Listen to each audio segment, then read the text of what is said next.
இப்போ second sum question பாருங்க. ABC were partners in a firm sharing profit in 3:2:1 ratio. அப்ப ABC 3 பேர் partner, இவங்க கிடைக்கக்கூடிய லாபத்தை வந்து 3:2:1 ரேஷியோல பிரிச்சு எடுத்துக்கிட்டாங்க. தே அட்மிட்டட் டி ஃபார் 10% ப்ராஃபிட்.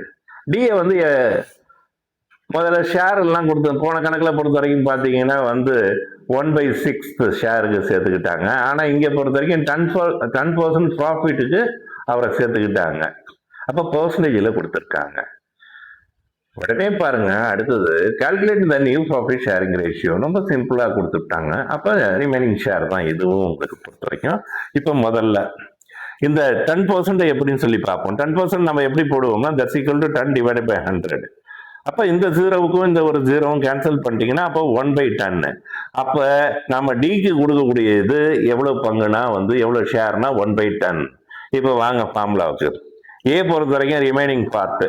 அப்போ 1 - 1/10 ரொம்ப ஈஸியாக போட்டுடலாம்.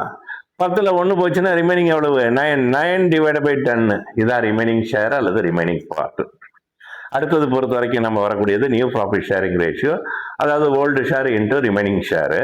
இப்போ ஏக்கு பொறுத்த வரைக்கும் ஓல்டு ஷேர் 3/6 இன்ட்டு 9/10 மல்டிபிள் பண்ணி போட்டிங்கன்னா 27 டிவைட் பை 60. அதே மாதிரி பிக்கு பொறுத்த வரைக்கும் 2/6 இன்ட்டு 9/10 மல்டிபிள் பண்ணீங்கன்னா 18 டிவைட் பை 60. அதே மாதிரி சிக்கு பொறுத்த வரைக்கும் பார்த்தீங்கன்னா 1 divided by 6 into 9 divided by 10 that's equal to 9 divided by 60. Denominator பார்த்தீங்கன்னா மூணுத்துக்குமே 60. அப்போ நாலாவதும் பொறுத்த வரைக்கும் பார்க்கும்போது டிக்கு பொறுத்த வரைக்கும் 1/10 இருக்கு. அப்போ இதையும் வந்து நம்ம 60 மாற்றுவோம். அப்போ இந்த 60ல் வந்து 10 எத்தனை டைம்ஸ்னா 6 இன்ட்டு 1னா எவ்வளவுனா 6 ரூபாய்.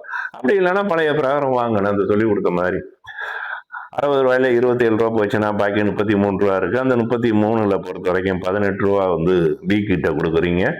18 ரூபா போயிடுச்சுன்னா பாக்கி பொறுத்த வரைக்கும் எவ்வளோ இருக்குன்னு பார்க்கும்போது 16 ரூபா இருக்கு. 16 ரூபாயில சிக்கு 9 ரூபா கொடுத்துட்டீங்க. அப்போ மீதம் எவ்வளோ இருக்குன்னா 6 ரூபா இருக்கு. அந்த 6 ரூபாய் யாருக்குன்னா டி. இப்போ ரேஷியோ எடுத்தீங்கன்னா 27:18:9:6.